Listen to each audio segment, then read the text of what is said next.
Okay, we are live. Welcome to Hit or Miss. I am your host, Night Strike, and I've got some interesting panelists this evening. We might get a few more, we might not. It all depends on what happens this evening and whether we get into a heated conversation or not. So, we'll see what happens.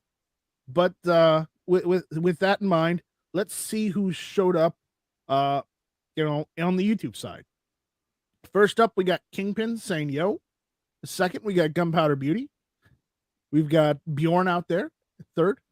And it looks like Ron 2A Matters is out there. Remember, if you're out there, but you have not said anything, say something so we know you're out there so that we can, mark you down as attending. Otherwise, Travis will have to give you detention. And you don't want that detention. Is correct. You don't want detention from Travis. Write a report and go through the whole process of calling the parents, and I really don't have to do that this evening. It's a late night already. Plus, he'll make you stand in front of the chalkboard and during caliber corner. Wait, what's chalk? I'm Expo markers, bro. Marker boards. We are in the 90s now. We are in the 90s now, Nice, right? Well, see, my school still used chalk in high school. So, but that was like 20 years ago. Oh, so, we did too. Yeah, we did too, man. Yeah. So the computer lab had the fancy Expo marker board. I guess that's the only thing. That's the only thing in my school that had the Expo board was with the computer lab. They must have got a grant or something from Microsoft for like Expo markers and whiteboards or something. Yeah, I don't know. Yeah. Scott's sending me messages while we're starting the chat. What's going on, Scott? Oh, I thought you might enjoy those. Yeah. All right. Well, we'll look at them later. So, tonight we got a couple topics to talk about tonight, but we're most of it deals with that poll I got out there. Now, guys, I did that poll for a fun participation. I don't necessarily expect anybody to answer truthfully on that poll. I wouldn't. So, and my outcast says he's out there, he's eating dinner, but I'm here to support the tactical pocket dog. I guess he's talking about the corgi, Travis. I'm telling you, man, that video is going to go viral. I literally just threw a dog toy across the living room. It's an experiment to see just how many. You realize that over 10,000 people watched a prime rib spinning on a rotisserie for 15 seconds to listen to me wish them happy holidays? Man. But we're going to be talking about pistol braces. So if you don't care about pistol braces, if you don't even own them, you don't want to talk about them or hear about it, then you know what? Just skip this episode, move on to the next one. Okay, it'll be a miss for you, but a hit for us. Yeah, it's gonna be a miss for you, but it'll be a hit for us because we're still here. We're powering on because we care. Anyways, that's what we do. That's what we do. We got a couple more comments out there. I'll go ahead and read them, and then we'll get into some of the polls I've had out for a few days on the community tab, and then we'll jump into the meat and potatoes. So, Go Shadow out there says, I exercise enough to not be limp wristed, so never needed a brace. When I broke right arm, I learned to shoot left-handed. Good. Woods is out there saying I have a drawer full of Expo markers. Yes. Expo markers for the win. All right. I had a poll out there a couple days ago stating the best carry caliber of 2023. All right. And as of today, the polls are in, and apparently 9mm is at 30%, 10mm is at 16%, 5.7 is at 19%. But the winner, apparently, in this poll, as of right now, is 45 ACP at 35%. See, if you had renamed 10mm 40 super carry, people would have just been freaking out about, like, oh my God, that's the new game. 40 super carry. Because see what you did that's is you how took they're going to rejuvenate 40 cal. We took 10mm short, known as 40 Smith and Wesson, and made it bigger. So now it's called 40 super carry or just 10mm ACP. I'm a marketing genius. I know. I'm surprised they actually haven't tried that. I know they will. Too. Someday they will. I am surprised too. 10mm SC. You'll have that guy from the Springfield commercials. 40 super carry to defend your home. That guy's got that cool, like, where's the beef, video kind of voice going on. Yeah. So I put a poll out there. Nobody has to answer truthfully. I did it pretty much for the laws. That's why there's that third option. but we're going to be talking about braces tonight. And that's why I named this episode Hit or Miss Brace for Impact.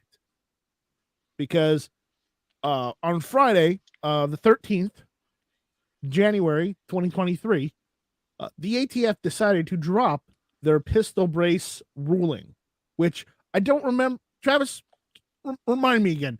Do you remember voting for the ATF to make laws? No, not at all. Did you vote any of those guys in? No, it's not even in there. Like, that's not even their job description. Right. Scott, did you vote any of those guys in the ATF? Oh, hell no. Government? That's way past their pay grade, bro. Well, then I hate to say it. I don't care what President Captain Sundown says. It's not the ATF's job to make new laws, but apparently they're acting like this is a new law. At this point, they're overstepping their boundaries. And we all know this. I'm not saying anything that nobody's not already heard before. But again, the poll choices were, do you have a pistol with a brace? And the choices were yes, no, and nice try AFT. And I will follow that up by the AFT. Okay. So with that being said, all right. with that being said, we're gonna go into this, okay? There's a lot of shit with this, and we're gonna get in. I'm gonna go over this this one article, and then we're gonna get into some of the discussion on this because I watched Yankees video, and everybody, I know it's Yankee Marshall. I get it. Some love him, hate him, don't want nothing to do with him. I get it, but he made a good argument for registering a pistol brace, firearm, or a firearm for said registration. He made a good argument for it. I understand that there are arguments against it. Scott's gone on at length with our good friend Sean Ponery on some of the cons. And Scott, I'd like you to go over some of those when we get to that point. Okay. Mm-hmm. Okay. But again, I want to go over this article. So they announced the rule on Friday on the use of stabilizing braces. And the problem is they're basically saying you can't use stabilizing braces on any pistols whatsoever. Okay. What makes me mad is they want us to destroy them after you've taken them off, and it's like, no, you're not going to get any compensation for my property. I can't just take it off and leave it off. It's like if I had an illegal part that I couldn't put on my car, like once I put it on the car, it'd make my car illegal in some way, shape, or form. But if I take the part off, is that part still illegal just to own by itself? No. And I'm going to tell you this: if you built your pistol brace firearm from the ground up, and it was you got the receiver first, it was a stripped receiver, then I'm going to tell you right now, take the pistol brace off, put a normal 16-inch barrel on it, and then put a normal stock on it, and just call it done. I'm going to tell you to do that right now. I'm telling you to do that right now. If you can get away with it. Now, if it wasn't an AR-15, you got an AK with a pistol brace or other type firearm, that's a problem. And while we get into this, you may want to look down the rabbit hole to see if maybe you could do something. But the situation with this is the ruling. What are the cliff notes on the ruling? Let me look at it. Let's see. Factoring criteria for firearms with pistol stabilizing braces rule. Where is the cliff notes? Did they even say? It's like the last page. I think that's where it gets into the descriptions of what, because it's just pages and pages of guns that are in violation of the definition. Yeah.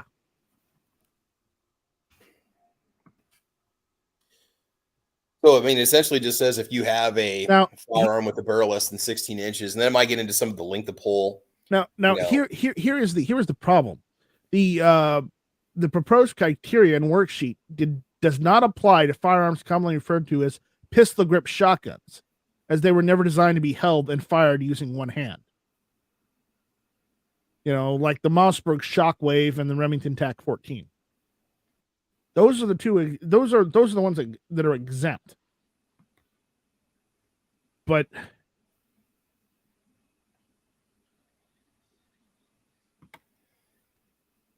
You good? I don't know. I'm trying to find all this information, and it's Well, I thought it was the very last page of it that they mentioned. um, It basically does if you're going to Yeah. have yourself what's defined as an AR pistol or an Well, AK pistol. I'm trying to go through. Forgive me, folks. It's 293 pages of bullshit. Okay, and I'm trying to go through it all at once. So, why don't we just skip to Travis? You did you did a thing on the worksheet, right? Worksheet's gone though. Yeah. Yeah. That's out. They No, just again, incorporate it just parts of simply it into says the law.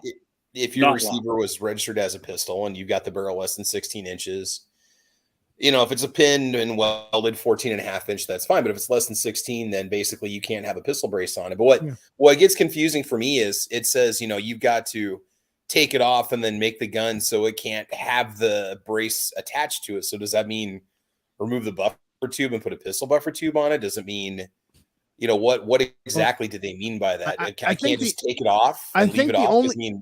From what I was reading, the buffer tube in question, the buffer tube can't if you're gonna have a pistol brace firearm, the buffer tube can't have any sort of adjustable pistol brace or stock on it. Period. So you just have to have that that buffer tube with the foam rubber over it. That's it.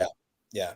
And at that point, and the other problem is they're also saying if you have a pistol brace firearm, you can't have iron sights on it. And I'm like, the fuck you can't? If we're not allowed to have iron sights on pistols, then I'm gonna call for the entire ATF to remove iron sights from all their pistols. Yeah, on my AKV, I can't take them off. It's part of the gun. It's part of the, it's like everything is staked and hammered and welded on there. That's my point. In some firearms, I thought it was optics only, dude. I thought it was only an optic that requires you to shoulder. You can't have iron sights on them either. Well, how are you? What the hell? I know. What, he's blind firing this thing into it. What? Really? That's going to be dangerous. What's that? They want you 80s hip firing it. No. What? Yeah, basically. The point is they don't want you firing it at all. They don't want you to have it. So guess what? There you go.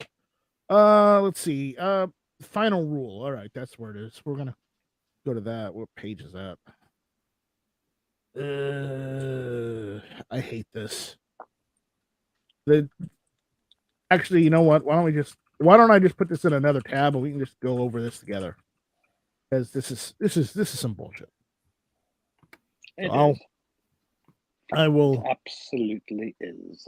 I will screen share it and excuse my French, obviously. I'm trying to be better on this, but it's I can you guys see that? Are you seeing that all right? If that doesn't show up, let me know and I'll redo it. Nah, man, we're good. Okay. I'm waiting for the YouTube side to catch up because 30-second delay. But here does it look like it's showing up? It doesn't look like it's showing up. No, I'll redo it. Hold on.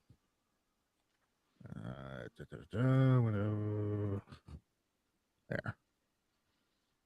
Can you guys see it? Travis? Yep, had to hit the mute. We're good, man. We're good. All right. Hopefully that works on the YouTube side. I'm not sure. Let's see. We're waiting for it to resolve. Yeah, now it's showing up. All right. It says factoring criteria for firearms with attached stabilizing braces. Okay, so let's delve into this. The final rule, final rule summary.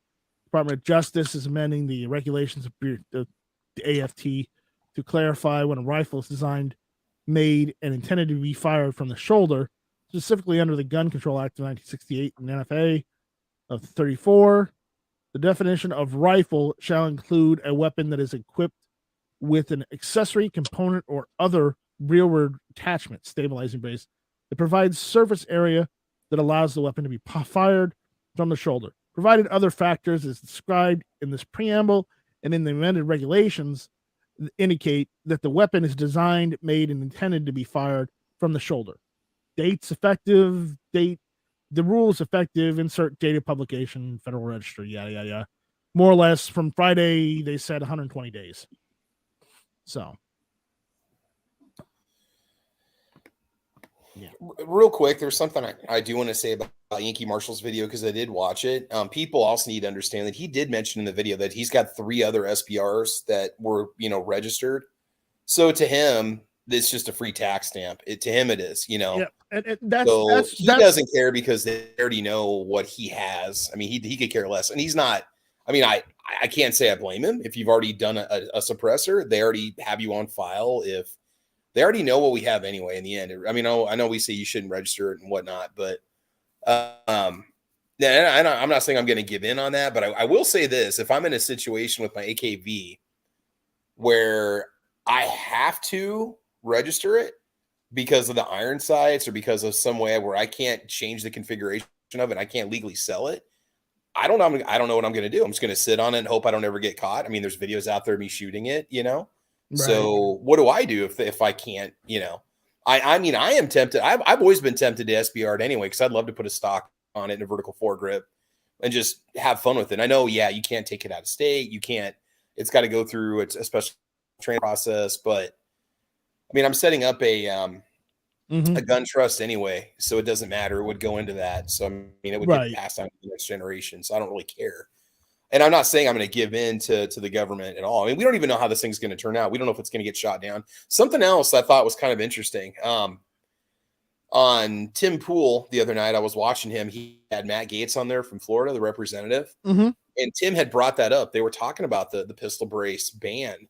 So I think it's good that that the senators are finding out about the frustration of people. I mean, I'm sure those guys have AR pistols too. I'm sure that we're not the only. I can guarantee you that members of Congress have AR pistols. There's no way that they wouldn't, because a lot of those guys are gun guys, a lot of the conservatives and whatnot, even Democrats. So they've got to know that this legislation that this ruling is being pushed out there on everybody, including themselves. And they got to know that the ATF is making rulings, which is Congress's job to make a determination, not the ATF is supposed to enforce the law that's already on the books. It's not their job to come up with new rules and determining factors on firearms that is not in their job description. Yet they're acting like this is a de facto law when it's not their job to institute a law. It's their job to enforce a law. What drives me nuts about all this too is, they're saying this part of this is a result of the shooting that happened at the King supermarket in Denver or whatever. But I highly doubt the guy concealed the weapon to bring it into the store. He probably just walked in with it in his hands. They never did say if he shouldered it while he was using the gun while he was in the store, And then furthermore, if this is going to give me a tax stamp where I could just throw a stock on it anyway, then it's just totally something I could shoulder. It's like, what is it gaining other than just knowing that I own it and getting my money, Yeah. And after the 120 days run or whatever. Yeah.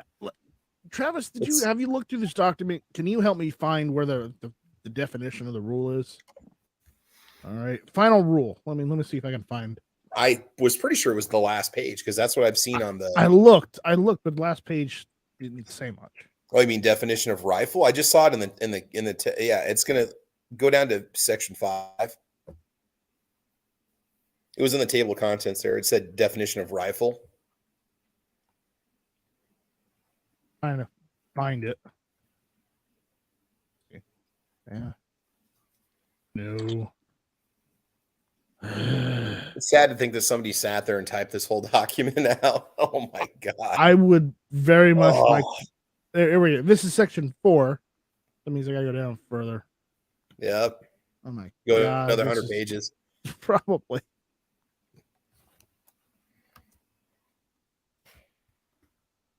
All right. Let's see. I mean, I've got the link for the ATF directly if you just want to look at that. I'd like to just look at the final rule. Yeah, it's the rule outlines the factors ATF would consider when evaluating firearms equipped with a purported stabilizing brace. And then it talks about the Gun Control Act. They're also listing off. Here's one situation. Here we go. Read final rule. Okay, is this it? Oh, you're in the same thing as me. They're All listing off the 392 pages of guns that are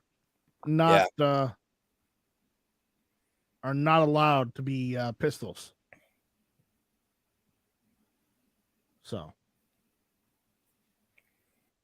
See, I thought the Ironside thing wasn't going to matter because the point system is now gone. I don't think that matters. I didn't think it did either, but apparently you're not allowed to. I want to see it. Does anybody know what page it is? I'm looking at this. I'm trying to find this. Problem is, I don't like looking at government documents. So No, nobody does. Even though they got a ton of comments for pistol bases, they decided to ignore all those comments and drop this after. Yeah. Though you know what? If the bump stock case goes to the Supreme Court and they continue to press the whole ATF is coming up with rules and determinations they're not legally allowed to do. If they go that avenue with the bump stock ban, that could kill this. Absolutely would kill this. It would kill this and any other determination they've made since. I've tried Control F, Whirling Trip. I've tried. I'm trying to look for the final rule, but the problem is they reference the final rule every freaking page. All right.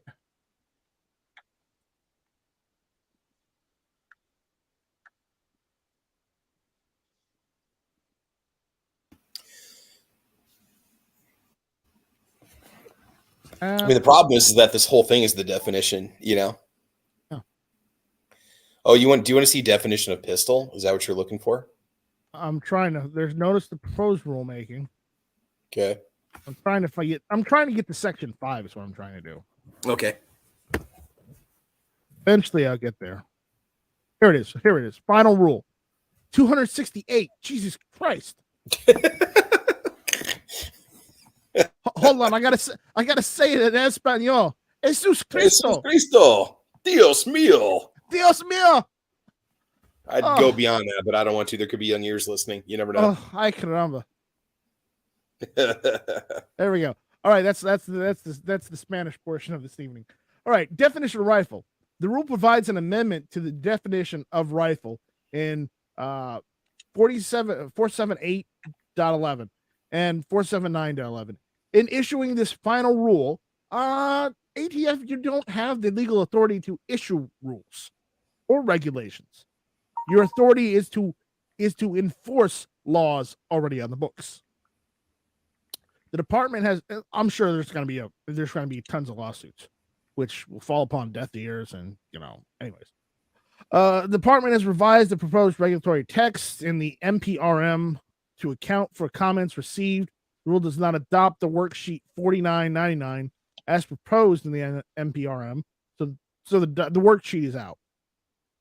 The rule does, however, adopt from the MPRM and proposed worksheet several of the objective design features that indicate a firearm is designed, made, and intended to be fired from the shoulder, incorporates those features into the definition of a rifle.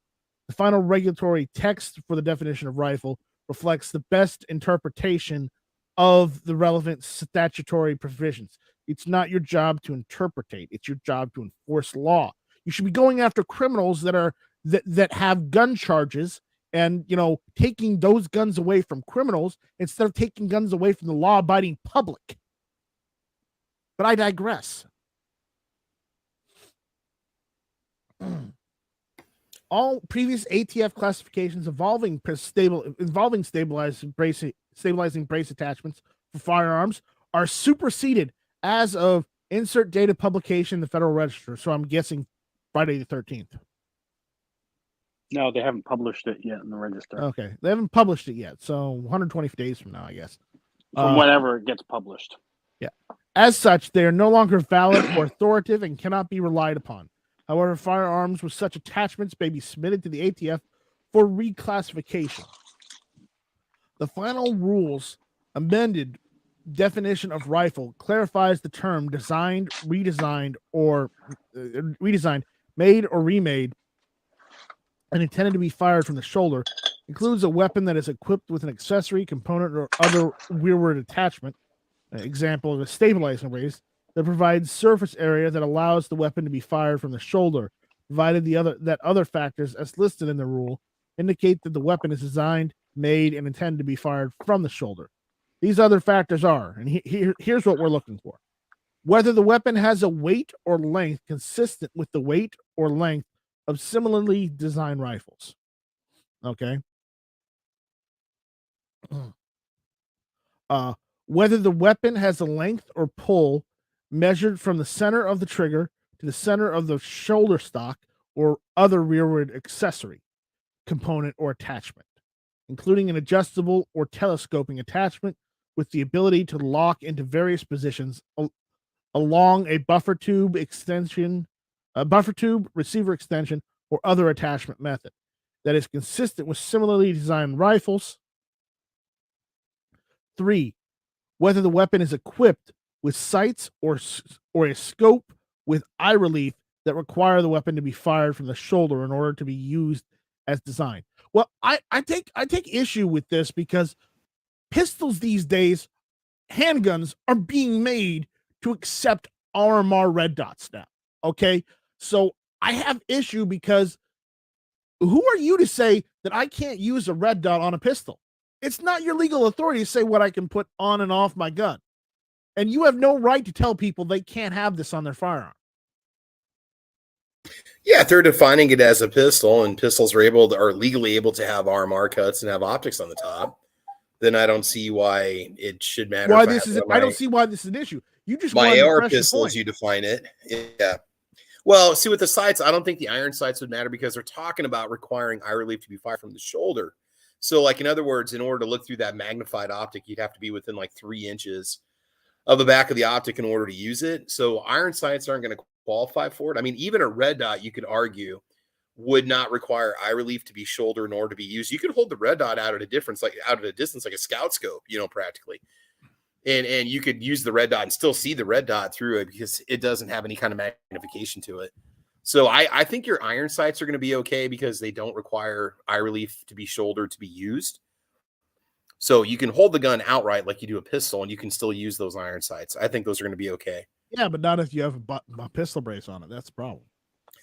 Yeah, well, exactly. Yeah. Well, no, if you don't have the brace on, you can still hold the gun up with your hand. You can still, it'd be heavy as hell, but you can still hold it and shoot it with your iron sights. You can still aim with your iron sights. It says 4. Sure, my AKB weighs 8 pounds. We're gonna continue on with this, even though I was off track there for a minute. Number 4, whether the surface area that allows the weapon to be fired from the shoulder is created by a buffer tube, receiver extension, or any other accessory component or other rearward attachment that is necessary for the cycle of operations. Number 5, the manufacturer's direct. Wait, can we go back to that for a sec? Yeah, go for it. So, like on that, that's part 4, right? Is that we're looking at whether the surface area that allows a weapon to be fired from the shoulder is created by the buffer tube? So, does that mean you can't have a padded pistol buffer tube on it then, or what? I guess. And if that's the case, you won't even be able to use your AR because if you don't have a buffer tube, it's nickel. Well, so I don't quite understand what they mean by that. I've been trying to figure that part out since I looked and I said, what are they talking about? The only way you could do that the only way you could run an AR without that would be as if you got one of those upper receivers that had the piston in it and used the modified bolt carrier group that's like only like half the size. You know the one I'm talking about. You've seen it before. Yeah. Oh, the flight light or whatever. Yeah, something like the fight light or like the SIG MCX buffer. Or the MCX is literally just a reimagination of an AR-180. Yeah. So anything that's AR-180 based. Mm-hmm. That's the only way you could have an upper receiver that does that. Yeah. Yeah. So, anyways, can we go back to number 5 now? Do it. All right. Number 5. The manufacturer's direct, indirect marketing and promotional materials indicating that the intended use of the weapon, and 6, information demonstrating the likely use of the weapon in the general community.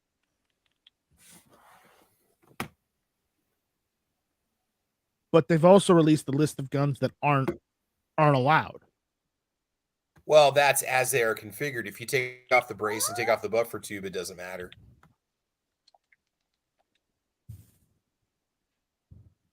Yeah. And Mike McClune's out there saying AFT, Hold on. I heard it. The AFT. Do you have a pistol brace? Answer to the AFT. None of your business. Exactly. Yes. And you know what? Just for good measure. The AFT. There we go. All right. Here's what they say: possession in persons of short-barreled rifles equipped with stabilizing brace device have until insert 120 days after the date of publication in the Federal Register to come into compliance with the NFA's requirements. The options are as follows: current unlicensed possessors. Remove the short barrel and attach a 16-inch or longer rifle barrel to the firearm, thus removing it from the scope of the NFA. So what they're saying is you can have the pistol brace on the gun if you put a 16-inch barrel on it. It kind of defeats the whole purpose, but if any of you might as there well out, stick a stock on it at that point. if any of you out there that are able to put a 16-inch barrel on your brace so you don't have to register it, just go do that. Just do that right now. Well, here's the thing, what guys. if you bought it as a pistol? That doesn't mean you can't save the parts until it goes through the courts and found unconstitutional. I believe the ATF would call that constructive intent. Well, what they don't know won't hurt them. True. I'm saying if you take off your pistol upper and put a 16 on it, I mean, I'll keep my pistol uppers around because if we'd ever have SHTF, they're going back on anyway, So no, it ain't gonna matter at that point. So the question is, where do you find a 7.62-39 barrel? You can get Bear Creek Arsenal has 7.62 by 39 uppers. You say that, but I've seen them at Royal Tiger Imports for cheap lately, like 40 Yeah, bucks. but Royal Tiger Imports can go screw themselves. You'll never see $1 of my money because of who they are. Well, they're not them anymore because IO Inc. doesn't make guns anymore.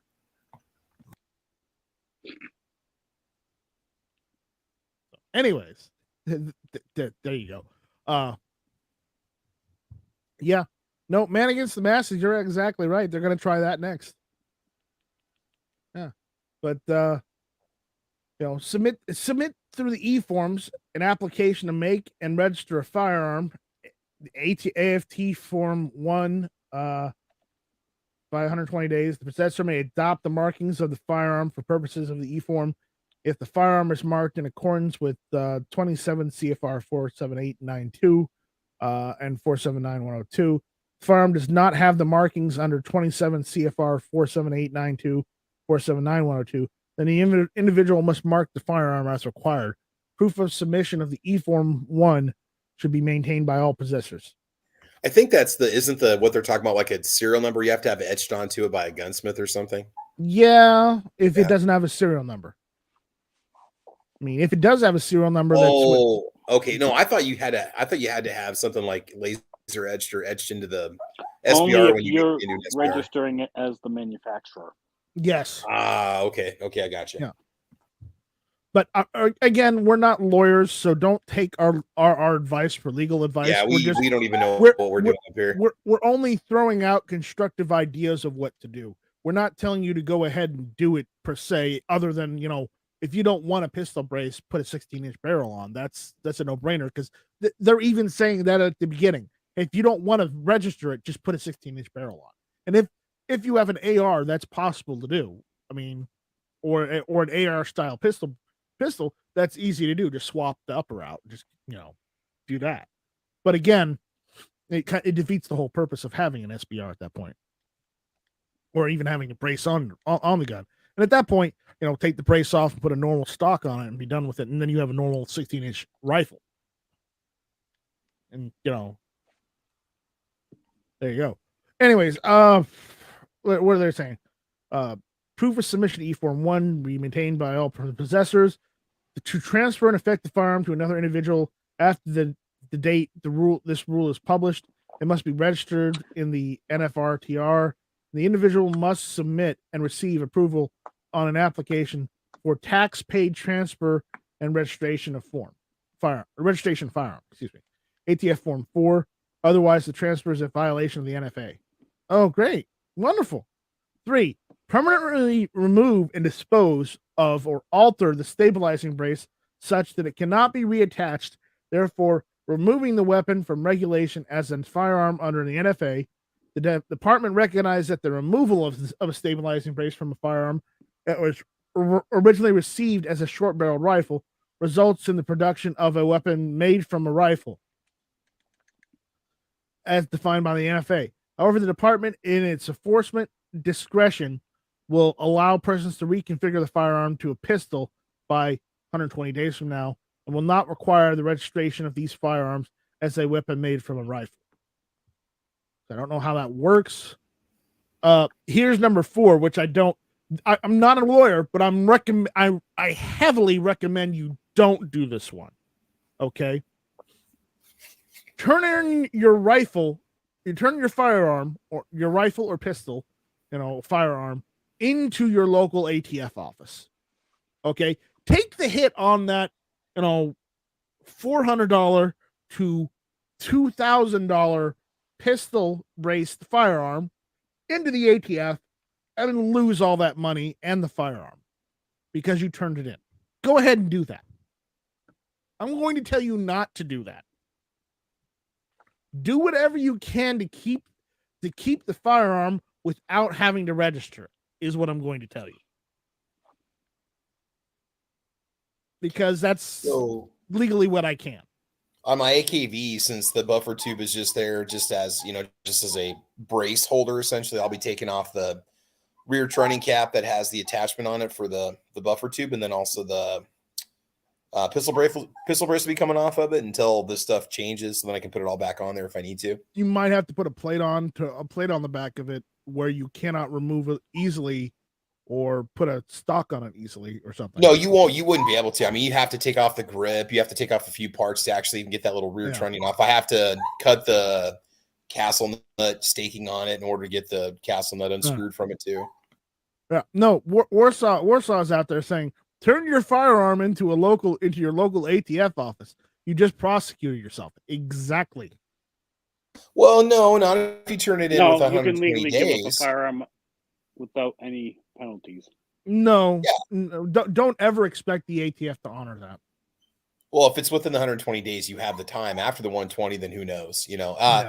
If they'd have like an amnesty-free gun buyback, I would never tell somebody to turn a gun in there. But if somebody doesn't know what to do, that might be something they would consider doing. I would never tell you to do that, but I'm just saying that. All right.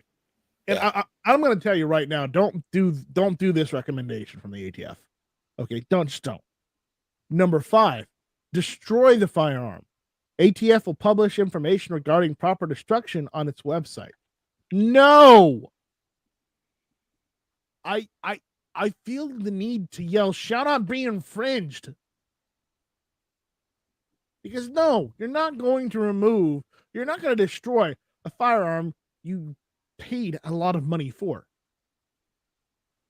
Yes, Zeke, you are catching this live. Zeke, if you want to join, I can give you a link. Holy crap, Zeke's in the chat. Zeke's out there. Shocker. Zeke, if you want to jump in, just let me know. I'll send you a link. But no, we're not going with this. I'm telling you right now. I'm not. No. Number 1, remove the short barrel and attach a 16-inch or longer rifle barrel to the firearm, thus removing it from the scope of the MFA. They said that already. Okay. So, yeah, no, don't destroy it. No. 2, they're saying for short-barreled rifles equipped with a stabilizing brace that are currently in possession of an FFL. Okay, they're just saying that they can just submit a form if they have an FFL SOT. Oh, yeah, that's great for them.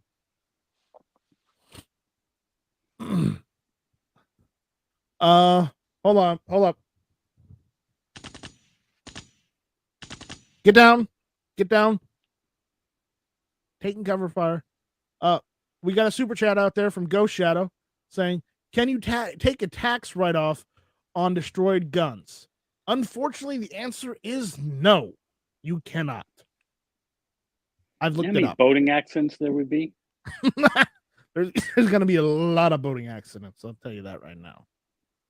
From now until this goes into effect, yes. All right. No. I mean, like, if you get tax credit. Yeah. Permanently remove and dispose of or alter the stabilizing brace such that it cannot be reattached, thereby removing the weapon from regulation as a firearm under the FA. The department recognizes that the removal of a stabilizing brace from a firearm that was originally manufactured as a short barrel rifle results in the production of a weapon made from a rifle as defined by NFA. However, the department is in its discretion will allow persons to reconfigure the firearm to a pistol and will not require registration of these firearms weapon made from rifle. Or turn it to look. Did they just repeat the whole damn thing? Yeah. It looks like they're just repeating the whole damn thing again. They contradict themselves at least 3 times I've seen so far. All right. Okay, so we're going over this. I really don't want to go over more of this, but what we're gonna do is I'm gonna put this to the side, and we're gonna start talking about the other stuff because I don't want to go through this bullshit anymore. I just want to talk about it. Okay. Zeke says the kids are playing games and I'm about to go to bed, or I would. Next time I will join it. All right, Zeke. Well, you're always welcome, Zeke. Roland Trip says Night Strike just sent you an email. Okay, I'll check out your email in a second. Just give me one second. I know Ghost Shadow said he posted something in Discord. We'll get to that, but I want to get into some of the information. Okay. Okay. So Roland Trip said Night Strike just sent you an email. He said you must accept this to complete the form. And basically, let me see if I can bring this in so we can look at it. You know what's crazy, guys? Real quick, I just over at PSA's website, they've taken all the braces off the AKVs for sale. So let's see. It says you must accept this pursuant to ATF rule. Taxes on registration of firearms they own or possess. Basically, that you have to accept that you have that firearm. Basically, you're outing yourself. Everybody see that? Yeah, no. All right. So, all right. Let's get into some of the discussion we were going to get in on this this pistol brace thing. Okay. So, I was watching Yankee's video. All right. And Yankee pretty much summed it up this. He already owns several SBRs already. And his line of thinking is if you have pistol brace firearms, you might as well go ahead and register them. That way you get a free tax stamp. You don't have to pay for it. And you can put a normal stock on it once they give the approval letter of it being an SBR. Okay. I can see that as an upside if you already own said devices and you're already registered. It doesn't matter whether they've got your information or not. They've already got it because you registered before for other stuff. So that if that is the case, if that is one of your cases where you already have SBR stuff, so it doesn't matter whether you register your stuff or not. I mean, at that point, he does make a viable argument that, it's technically a free tax stamp at that point. And I can see that, yes. But again, Scott, we were talking before the chat, and you and Sean were talking about the pros and cons of this like all day today. So yep. Go ahead and give me the cons, to maybe to someone who doesn't have any SBRs. Well, the cons are if you send them pictures and try and get that free tax stamp, and then they decide you don't qualify for said tax stamp, you have just sent them evidence that could put you in prison for 10 years. If they so choose to prosecute. Yep. Also, remember, well, Yankee said it was a free tax stamp. That's not entirely true because they're choosing to waive or ignore the $200 tax fee because the IRS really hasn't said that we'll accept a waiver of the $200 tax on said tax stamp. So they could at a later date say, hey, while we said you could register it as an SBR and we wouldn't charge you, we're deciding to charge you now anyways. That's another con. because it's the government. So, Scott, anything else? Anything else on that? It's entirely up to their discretion whether they're going to approve your tax stamp or not. Mm-hmm. What if you send in? So- What if you send in information? They say, "Well, we don't approve your tax stamp, so you're going to have to turn that firearm in. You're screwed because they know you have it." Or they'll send agents to collect said firearm. Mm-hmm. Which, haven't they already been doing that? They've been doing that, yes. Huh. Yeah. Funny how that works. Yeah. Travis, do you have anything to weigh in on this? Just no. As an AKV owner, I'm very disappointed. I Yeah, have AK many decisions I have owners to make. You know, can't, it's like, God, I thought about selling it last summer, but I wanted to hold on to because I thought, oh, maybe this ban will get shot down. I mean, there's still a lot of time left. You know, there's still a lot of hope.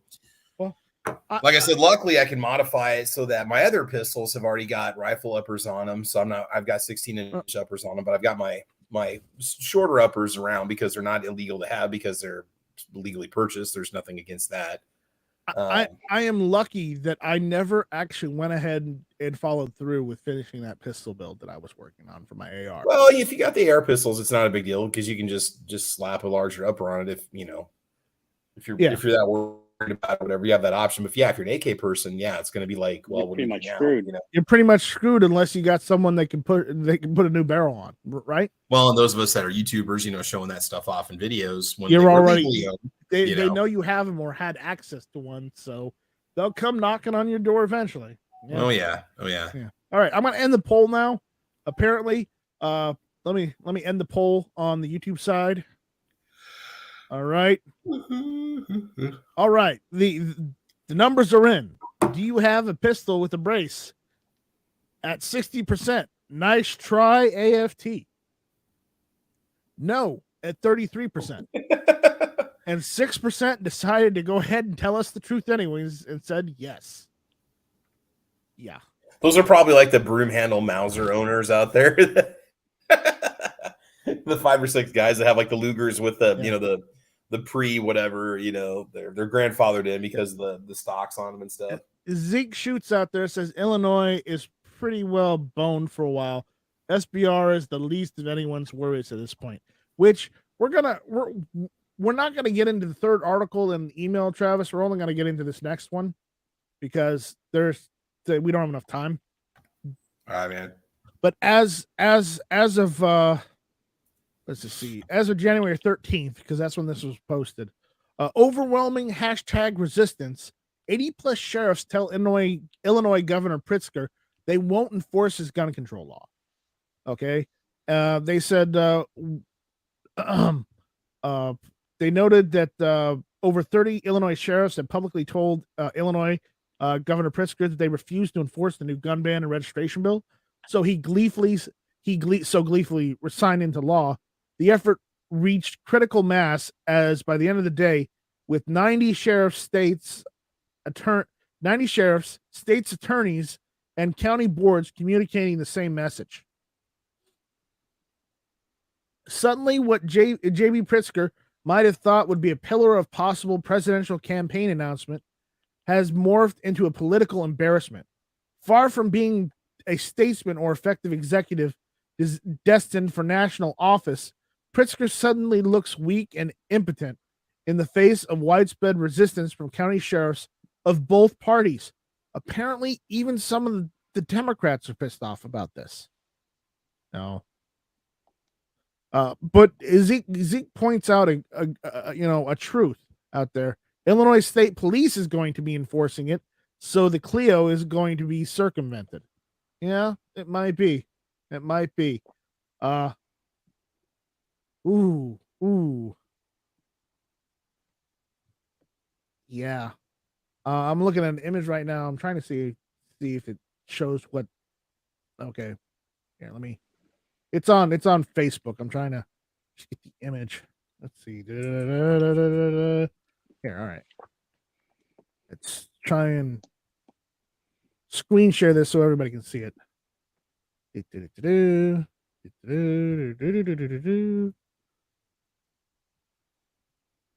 See if everybody can see that. It says the green parts are the will not enforce.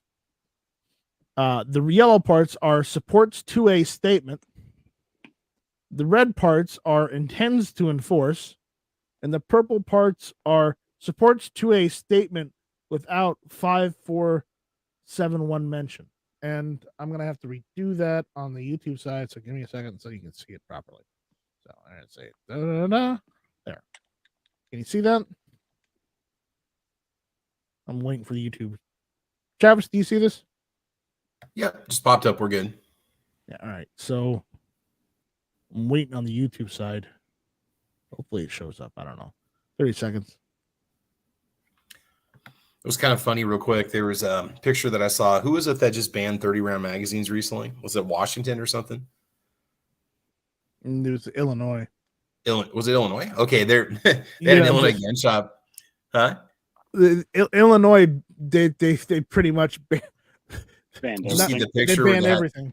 The guy put stickers for 458 SOCOM. He put 10-round 458 SOCOM magazine stickers all in all of his PMags.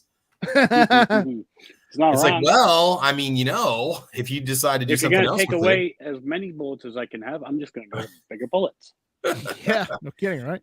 well, I'm All just right, saying so- that's brilliance right there. Yeah. So these are the green counties, the crowning counties that will not enforce. The yellow counties support to a statement. The red are going to enforce. The purple supports only one measure. And then the whites are undecided, apparently. That's pretty bad. It's pretty bad when this many people won't enforce the law. Or this many sheriffs.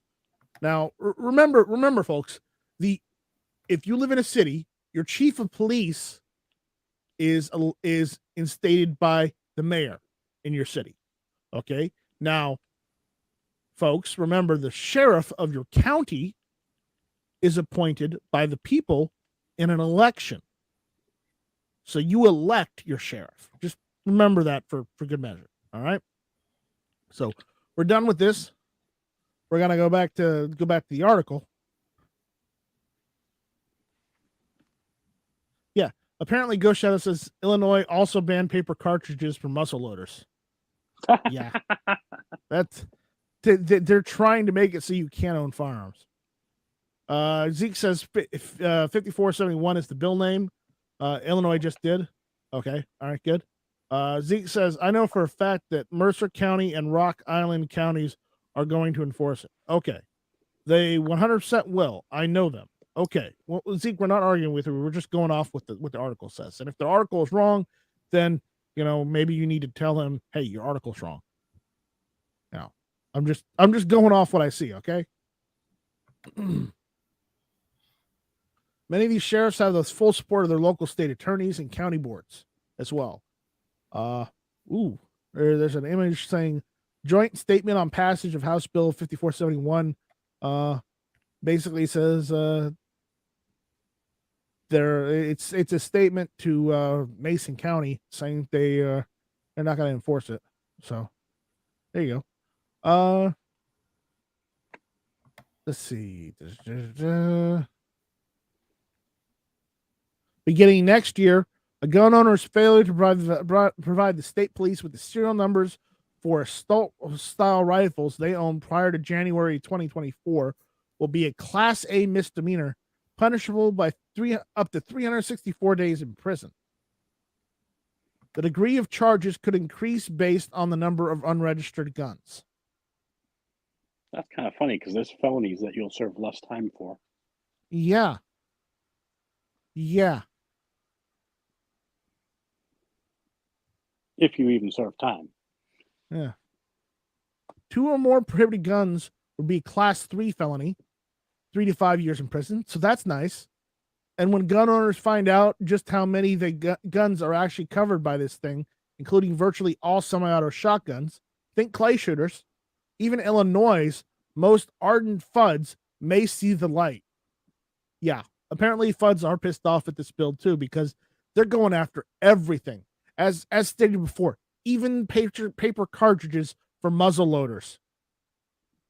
Okay, they are skirting the line where Illinois is a no-go for firearms. That's what Pritzker and the government is saying.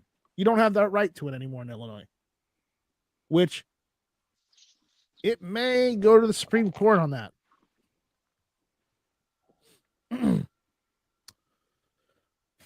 Let's see. I'll tell you right now, this ban is probably going to go to the Supreme Court. Whether it actually gets there, that's neither here nor there. Judging by the compliance rates in other states with registration mandates, Illinois is about to have a lot of newly minted felons.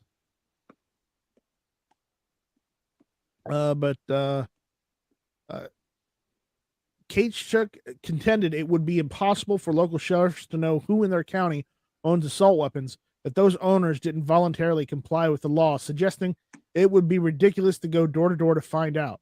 We have no inventory of guns bought and sold that are available to local sheriffs, Katechuk said, of information partially available to Illinois State Police. We don't have access to it, and I'm not asking for it either, by the way. Apparently, that's one of the sheriffs.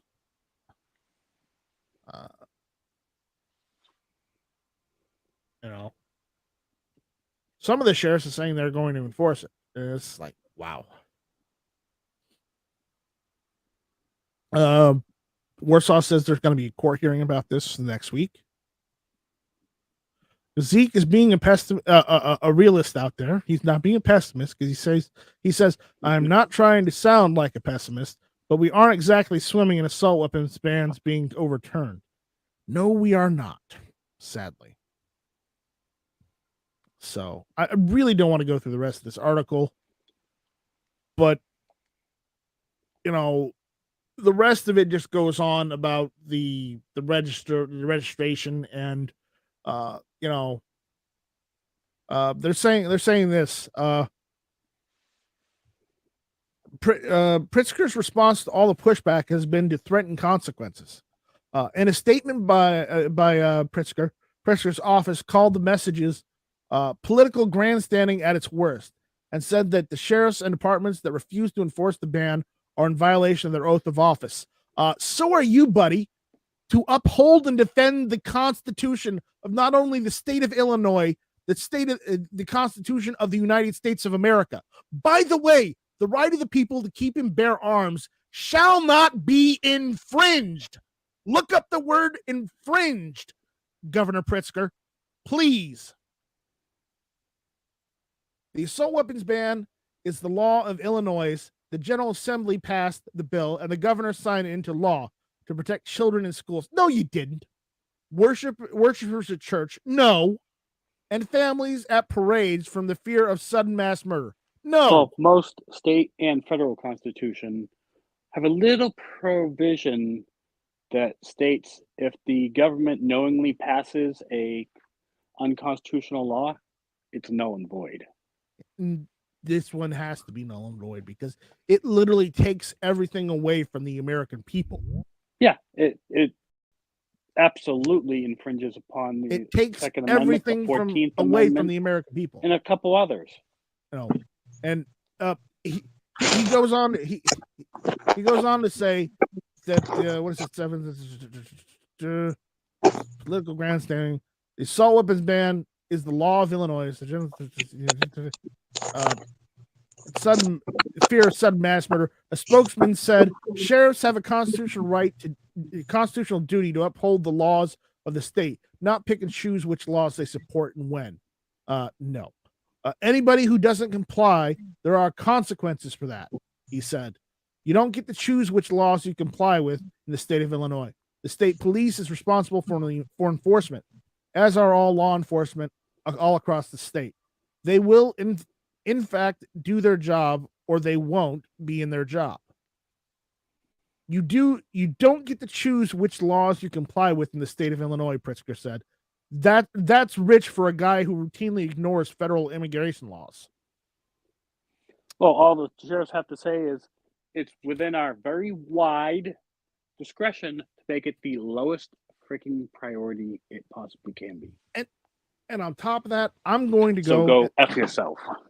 I'm going to go and look up the Illinois Constitution just for good measure. Because I'm sure Governor Pritzker and those senators responsible in the Illinois House have broken the Illinois Constitution.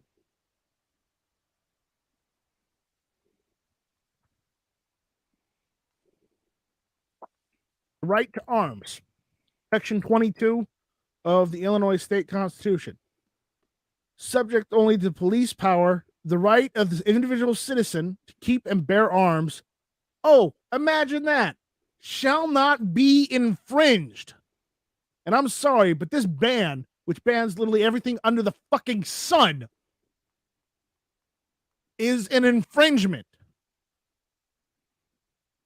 And I'm sorry, Governor Pritzker, but you violated your oath of office to defend and uphold the Constitution of Illinois and the United States of America.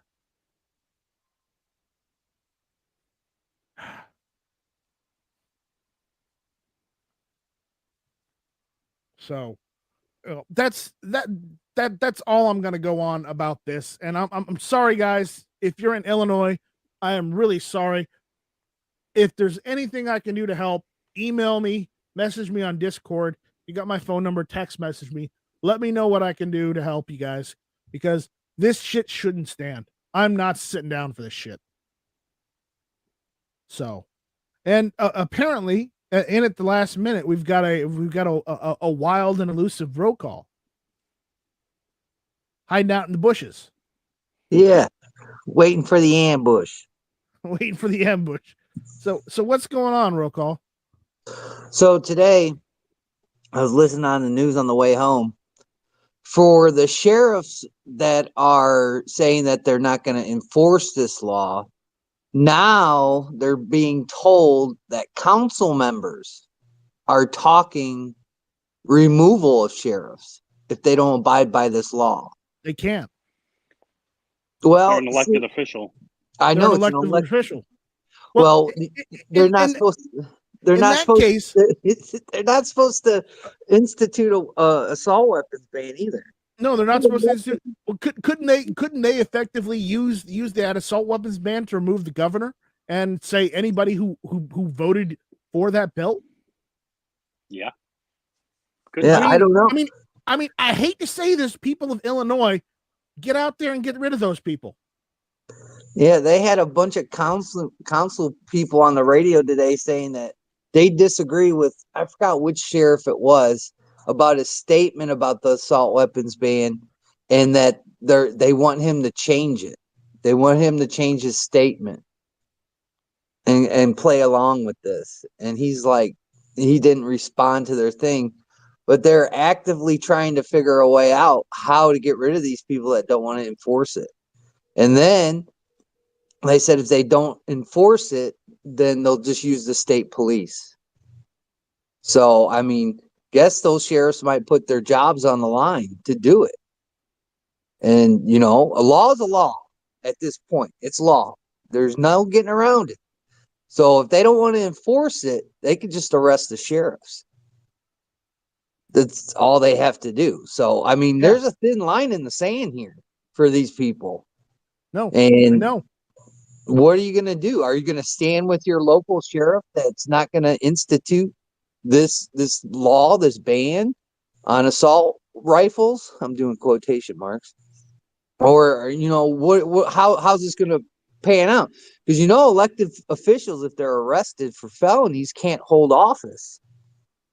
You see what I'm saying? You see where I'm going with this, with the council members and everything else? Yeah. They're boxing them sheriffs into a tight spot, man.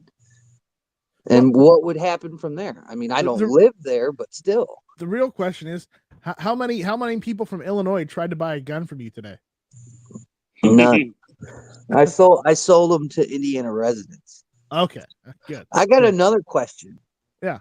So you guys are talking about taking the upper off the pistol and putting a rifle length upper on there. Wouldn't that detract from the 4473?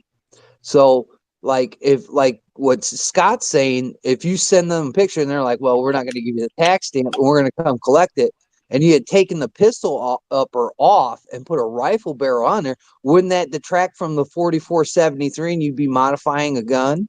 No, because remember with the pistols, you are allowed to put a longer barrel on it if you want to. You just can't put a stock on it.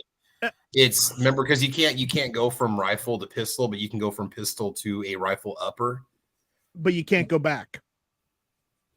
Well, you can go from pistol to rifle, but you can't go back. Okay. From what I hear, without filing a form or something. Something. Yeah, no, you can put the 16-inch upper on there, and that's fine. At that point, then it doesn't matter anymore. Once you put a 16, you can put a stock on it. Okay, but if it's a rifle, if you go shorter than 16, then you're doing the SBR thing. That's why it's not reversed for the other end. Yeah. And here's the thing: if you built your pistol instead of just buying one off the rack from a stripped lower, the lower is defined as other receiver. It's not defined as a rifle or pistol. Right. So there's that factor in case you built an AR pistol. But you'd still have to register that, though. If Well, it would have been when you bought it originally if it was serialized. Yeah. You would only have to register it if you decided you wanted to keep it in the same configuration it's in. Now, if you just want to slap a 16-inch upper on it and remove the pistol brace, put a normal stock on it, hey, that's you can turn it into a normal rifle without any problems, and then they just want you to get rid of the brace. See, that to me that doesn't make sense, because if you bought an AR pistol off the shelf on the Form 4473, it states that gun is a pistol. Yeah, so it still is. It's just a pistol with a 16-inch barrel at that point. Yeah, it doesn't become a rifle. It still is a pistol. You'd still have to follow. I would imagine handgun laws, maybe. I don't know, but yeah. You'd still have to file a tax stamp, correct? So there's basically no getting away with it. No. If you put the 16-inch upper on there, you're fine. It doesn't matter at that point. It goes past the minimum overall length at that point with the 16-inch upper that you can put a stock on it.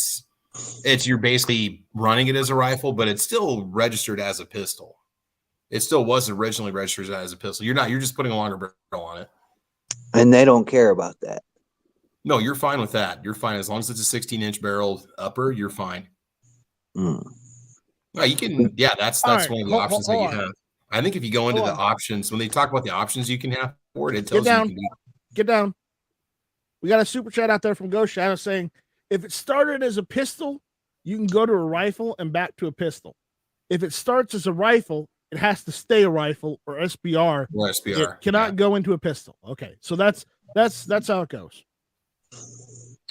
But then there's people that have like certain, it's really going to suck is people that have like these proprietary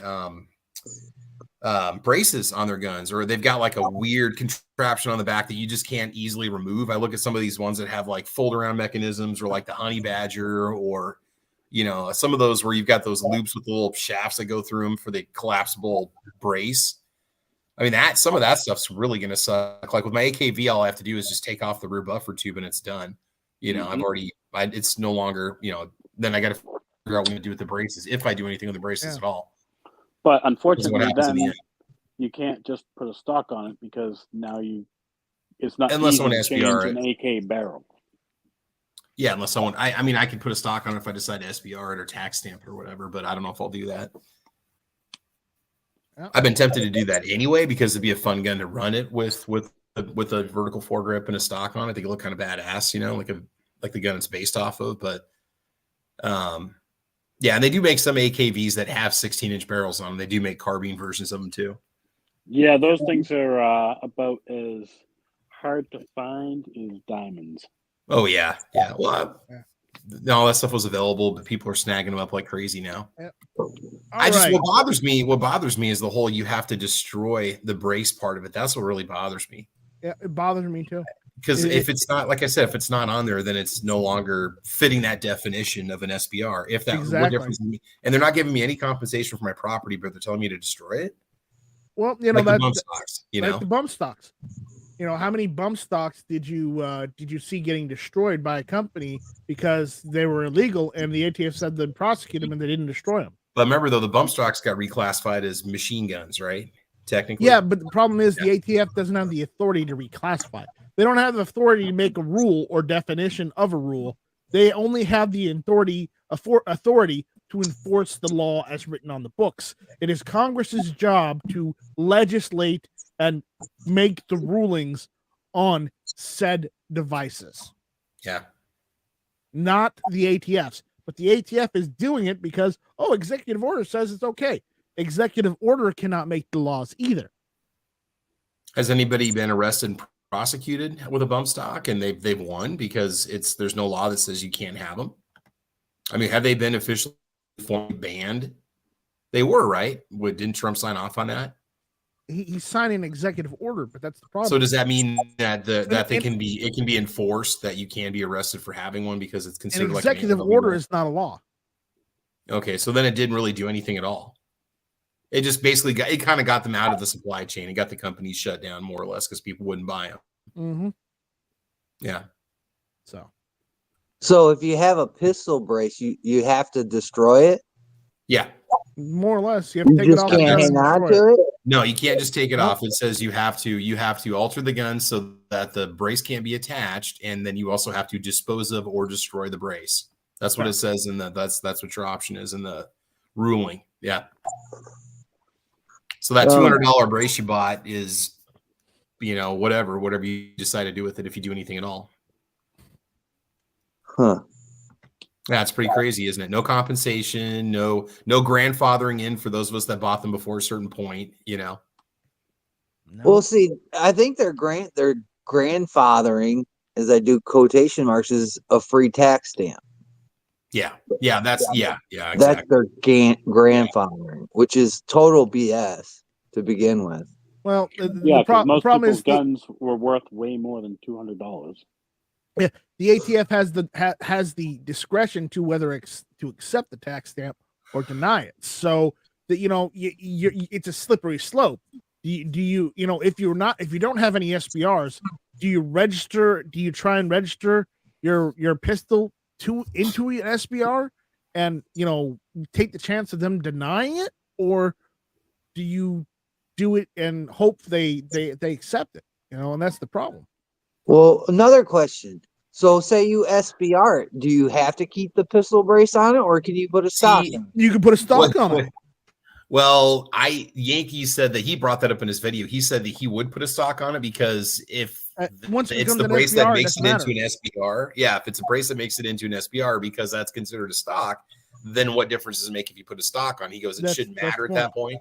He goes, that would be a point that you could argue, if for whatever reason you got caught with it or whatnot. But I agree totally. I mean, like I said, I've been tempted to, this was even before the brace stuff all went down. I was tempted to SBR the AKV anyway. I'm not saying I'm going to register or do any of that stuff, but or I'm not going to necessarily apply for tax stamp on it, but the temptation's been there because it'd be a fun platform to tack it out, just go stupid on it. Well, the only reason why I don't do that stuff is it gives them the authority to ask. It gives them the authority to ask and ask where it is. If you look at who's that schmuck that got caught with making those lightning links? What was that guy's name? Oh, Sierra Firearms or whatever. But he wasn't making them. He was advertising for them. Yeah. Well, whatever. So he said, because I was talking to somebody today, they watched that video because they like him, and I'm like, well, but anyways, he said, well, it basically he thought that theory was null and void until he got arrested, because when they arrested him, they asked where all his tax stamp stuff was, and they took it. So, well, he was also an FFL though, wasn't he? Yeah, he was an FFL. So they could have come in there anyway if they wanted to. Yeah, so it still gave them the right to confiscate his stuff. Yeah. So that's why I never got a suppressor or anything. And I'm looking at suppressors, and I'm like, dude, I'm not gonna do it. I had, what did I have? The St. Victor. It was a 7.5 inch, and I was gonna SBR that. And I thought to myself, that just gives them an opening. Like if they would show up and be like, "Oh, we're going to confiscate pistols," you couldn't say no. You can't say no. Yeah. You're caught again. You painted yourself in a corner by getting these tax stamps. So my theory is, all right, let's let them play their game. Let's try and get rid of the NFA, because once you get rid of the NFA, it's over with. Well, It's over. They can't do this anymore. Well, yeah, but and I know people say, yeah, but if we get rid of the NFA, the Hughes Amendment goes away. That may or may not be necessarily true. I'd like to get rid of the Hughes Amendment and the NFA altogether. True. I don't know. I think right now we're in the greatest time of being a firearm owner, but we are in some troubling waters when we continue to let these agencies dictate law or rules, as they call them, to say what we can and cannot have. Because many moons ago they said, "Oh, you can have them on your gun." Then they said, "Well, you can't shoulder it." Then they said, "Well, you can put it up to your cheek." Then they said, "We don't care." And now they're saying that they're an NFA item. Well, they're also saying that any letters we gave you before this point in time now are all null and void. So how what gives them the authority? It's giveth and taketh away. And Here's that's a better question. What gives them the authority to give out those letters to begin with? Exactly my point. That was my next point. What was the purpose of going through this process to give people letters? What was the point to give these manufacturers the proper go ahead to make these things? You open Pandora's box, and now you're trying to find a way to shut it. Mm-hmm. And that's not fair. You can't do this. One way or another, this is going to get challenged in court, like Illinois' law. Like Illinois, I went through it again today because I was on TikTok, and a lot of people are like, "Oh, well, you can still have this." I'm like, no. I'm like, the only thing you can have is like a 22 and like an M1 Garand, or anything that has a fixed, magazine well. Yeah. By the way, Ghost Shadow looked at it, and guess what? They also banned paper cartridges for muzzleloaders. I thought anything of historic precedence or muzzleloaders was not restricted. Only 50 BMG ammunition is apparently restricted. They banned paper cartridges for muzzleloaders too. I mean, that's ridiculous, dude. And I understand where the FUDs go with, oh, we don't like this, that, and the other thing that we like. But when are they going to understand that when you give them an inch, they take 8 miles. They don't stop. And I hope this opens up because muzzleloader is real big over there in Illinois, believe it or not, because they can't hunt with certain cartridges. I know. And it really should open up these people's eyes that were on the fence, 10, 15, 20 years ago, that didn't like pistol braces, that didn't like bump stocks. It's once you open the door for these people to say and do what they want, and you say, well, it doesn't affect me. Now look where you're at. Well, I mean, it's like Canada. You also have to look at it. All the FUDs have to be pissed off now too, because all their normal shotguns, all the shotguns that they enjoy are now on the books too. Your over-unders, your semi-autos, everything. Yeah. Oh, the goose hunters are absolutely livid because they use semi-auto shotguns. And they were like, it doesn't even matter if you have that little stopper in the gun. You can't have that because you can remove the stopper. I'm like, well, they don't make any permanent stoppers for shotguns. Not that I know of. I don't know if you guys know. So I don't know. It was really disconcerting. And, just watching these people talk online about it, I don't live there again. So, I mean, it doesn't really affect me, but it affects my business, that I work for. And right now they pulled everything off the shelf and it's sitting in their back rooms. Yeah. Man Against the Masses says you can now hunt with with straight walled rounds, deer hunt. Yeah, but it's got to be a single shot. Mm-hmm. You can't have anything with a detachable magazine. Yeah. So it's got to be like a single shot. I don't even think they make a single shot 350 Bushmaster or 450 Legend, do they? Yeah, I think you can get them. Well, how easy is that going to be? Not easy because they don't make a lot of them. Exactly. So again, you're limiting them. I don't know, dude. It was really odd to listen to what the emails I got at work, because that it also bans the distribution of firearms and manufacturing. So what's Springfield going to do? Springfield and Rock River Arms are screwed. Yeah. And like I was like, okay, well, I know a couple of stores in Illinois, they have some cool guns. Are they going to ship them here? And they're like, no, they can't ship guns outside the state of it can't cross state lines. Remember though, did Springfield get a golden ticket because of the little deals they did a couple of years ago in Rock River Arms? Didn't they get an exemption? I thought they got an exemption from like any future regulation by doing what they did by contributing or voting for that one bill. Mm-mm. No. So you guys are telling me Springfield Armory and Rock River Arms might not be able to ship any weapons, might not be able to ship any firearms out of their factories? Mm-hmm. We can't. That runs afoul of federal law because that's interstate commerce. Yes. Yeah, because we can't ship those guns in Illinois across the border to Indiana. It's illegal per what that law says. Mm-hmm. The shipping, the manufacturers, distribution of all that stuff you cannot do. Yeah. And well, one more quick thing. Zeke is saying manufacturers get an exemption. Warsaw says the Stava Arms is also in Dublin, Illinois. Because like a lot of people from Illinois come across the border to buy ammunition. We were told not to sell them that. Yeah.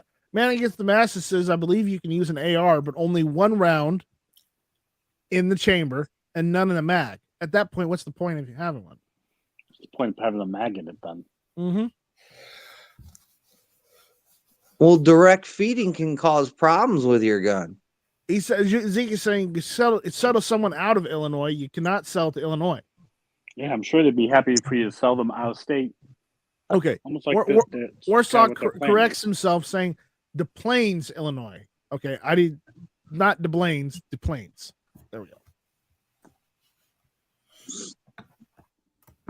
Joe Shadow says Illinois anti-gun law also bans manufacture of any cartridge 50 caliber. So, your muzzle loaders, no ammo now. They can't have 50 caliber rounds, which in some of those muzzle loaders only accept 50 caliber rounds. Yeah, you'd have to shoot 30 or 40 caliber. And those aren't as common as the 50s are. No, dude, I've all my times, because I was looking at muzzle loading for the longest time. The only thing I can find in my area directly for the power belts and all that jazz is 50 caliber. Mm-hmm. So straight out, they go after the muzzle loaders too. So this is bad in Illinois, and that's why we're covering it on Hit or Miss. And I know some of our viewers are in Illinois, and again, I feel for you guys. I really do. Dude, that's and as Warsaw says, remember, it's not the state of Illinois that's the problem. It's the state government of Illinois that is in the wrong of this bad mess. And it's true. Isn't that every government? That's every government, though. Every state government. But again, this is what you guys have to deal with. Zeke says bolt actions are exempt. However, AKs, ARs are banned in any variant. How does this come out in the wash? It doesn't come out very well. I'll tell you that right now. No, your clothes are still wet. So, I just, then if it's like that, then dude, there's only that one company that tried to make a single shot AR. So how would you shoot that? You couldn't be able to. You take it out there, the DNR get it. They're gonna start questioning you, and your hunt's over, and there's nothing you can do about it. Yeah. Oh, and these are your pretty little bracelets. Yeah. Well, Welcome to Crossbar Hotel. Well, unless you Don't drop the soap. register it, right? Because that could be grandfathered in for their law. So it's forcing you to register your gun. Mm-hmm. That's the only way that you'd be able to have it is if you did the forced registration. So Go Shadow says 500 Smith & Wesson, 50 Beowulf, etc. Yeah, even 50 caliber muzzle loading too. So it's gone. We went deep down the rabbit hole tonight with the Illinois thing and the bump stock thing, well, not bump stock, but the pistol brace. And for those of you that were out there participating, thank you for participating and letting us know. And Warsaw says registration leads to confiscation, and he's right. So with that, we're gonna run through this one. We've ran this one into the ground. We're gonna run through the panel. If anybody's got anything they want people to know about, please go ahead and put it out there. Scott, you got any words of wisdom or anything you want to tell people you want them to know about? Don't register shit. Agreed. Travis, you got anything going on? You want final words of wisdom for the people? Again, let's just wait and see how everything plays out before you decide to do anything at all. Let's just kind of keep cool heads and just see what comes down, if this gets thrown out of court or maybe things will get tossed out. I don't know. It's a crazy scene. What's going to happen? Let's see. Cheap plugs for myself. Check out Caliber Corner Saturday mornings at 8 a.m. on my YouTube channel, Travis P11. We'll be doing a SHOT Show debriefing with Kristen the 740. He's going to tell us what he saw when he was out there. So we'll have that at 8 a.m. Central Time this Saturday coming up. Otherwise, I'll be posting a new video tomorrow afternoon. And it looks like Nebraska is going to get some snow tomorrow. So we're pretty excited. So all right. Roll call is probably going to hit you guys about 2 days later. So be ready, bro. Yeah. Oh, God. Hold up. Whatever we get goes more snow, man. That's the last thing you want to hear. Hold up. We got something. Uh-oh. What's up? Get down. Oh. Get out and covering fire. All right. We got a super chat in from Ghost Shadow saying, see if my buffer mod would be ATF approved. At Night Strike, posted in the Gun Photos Discord. Okay, so let me head to Discord real quick before we get to roll call and go through that and see whether his photo would be approved. Okay, let's do that. Just one last thing. Let's see. All right. I don't know if Ghost Shadow, I cannot show that on air. I cannot show that in air. Or you drop a hot steamer, put a serial number on it, and put it in an envelope, send out to the ATF, or what? For anyone wondering, he put one of those suction cup dildos on the end. Oh my God! Well, not him, but somebody else did. So they took the pistol brace off the rear of the rifle, and they put a suction cup dildo on the back of an AR-15 pistol, on the buffer tube. So yeah, I can't show that on air. Is there some more anatomy on there that doubles as like the pistol grip? I'm just kind of curious because remember we saw that on TFB TV. They did an AR like that. I can show this to you. Does that make it? No, I don't want to see it. Yeah. Yeah, it's pretty bad, but yes, that's fine. I'd rather. He says mine is the one above. Okay, that's the one above. So that wasn't his. That was Scott being funny. Oh, okay, all right. quick to chime in on that, huh? Yeah. Yes, it's not mine. It's not mine. He was very quick to chime in on that one. I might be a little bit of a shit poster. Yeah, Scott, shame on you, but very funny. All right, so here is Ghost Shadow. So we had a mix up real quick. So I can't show Scott's, but he asked if this one would be appropriate. I don't know if that would be legal or not. I know it wouldn't be comfortable. It would not be comfortable. No, because once you impale it, you've then provided a surface area from which you'll be able to shoulder your weapon. It may not be. You might have to remove the arrowhead. I'm just saying. If you remove the arrowhead, it's probably legal. It's probably compliant. Man Against the Masses. I don't know how I do that on YouTube. On with Instagram. Let me see if I can pull it up and do that. Oh, I did not need to know that. What? Apparently, the British prototyped a 7.62 NATO Sten gun. Oh, great. I did not need to know that either. Shame on you. Now I want a Sten gun in 7.62. And apparently, it's possible for 54R. What the hell? Seriously? Mm-hmm. I don't even. Let's see if I can get massive stuff up. Let's see.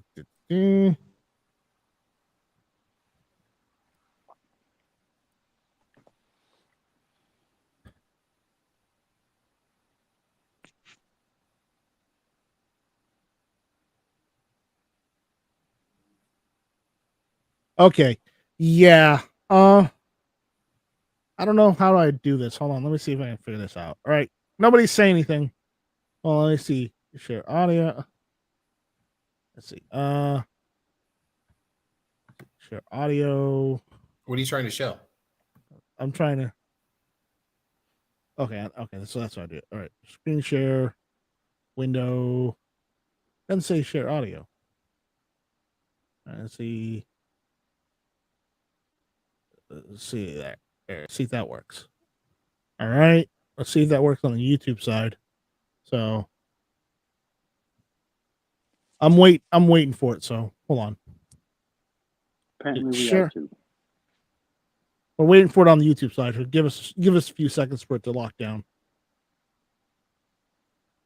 I know we're extending the show. You're welcome. All right. It's not showing up. Great. Hold on. This is why I hate doing this. I'm gonna have to redo everything. There we go. All right. I'm waiting 30 seconds. So give me a second. So let's go through the YouTube. I'm trying to get it done. Man Against the Masses. Ghost Shadow says that Night Strike, it won't slide around after the first shot it sets. At the first shot sets. Yeah, I know. Warsaw, Night Strike. After you got time to talk the show, I can talk to you with your brief. Maybe a little later. Warsaw says Pretzel Man. Zorro's out there. Night Strike, I can't see it. No, I know. I'm working on it. All right. So let me know if this audio is working. All right. I am proud to sign this unconstitutional legislation into law. I know I'm a fat piece of shit, but it's all about power and control, and I'll be running for president in 2024. I am proud. There we go. Did everybody hear that? Did you guys hear that? Oh, I heard that. Okay. All right. That's why it had me chuckling. Yes. So Man Against the Masses, even though that wasn't PG-13, I played it anyways because I agree with the message. So, all right, good, that worked. All right, roll call. Quick and dirty. Is there anything you want people to know about? Anybody you want to shout out or anything? Final words of wisdom. Yeah, man. Go check out my show on Wednesday nights, 9:30, 10 o'clock Central Standard Time, the real time in life. You should go take a peek at Mr. Guns and Gears video. He's been struck down by the YouTube gods. A lot of new guidelines coming up. So if you're a content creator, you should go really look at the content guidelines for YouTube, or you'll probably float in the same boat. I should be getting a new gun here soon. More details on that later. Wish everybody good luck at SHOT Show. Hopefully they have a good show. And I hope to see everybody in April for the NRA show. Thanks for having me. All right. No problem. Thank you for being here. All right. And with that, guys, all I'm going to say is, words of wisdom, don't drop the soap. Shall not be infringed. And we'll see you on the next one. So that being said, thank you all for watching. Thank you all for listening. Thank you all for commenting and being part of the show. And this was Hit or Miss. So how the hell do I turn this damn thing off? It's the big red button. It's the big red. I It's can the ask red Felicia. one. She might be able to help you. Yeah, te amo, Felicia. Te amo. Te amo, Felicia. Te amo. Te Te amo. amo. Te amo mucho, Felicia. Mi amor, Felicia. Mi amor. Mi amor. Mi amor. That's amore. That's amor.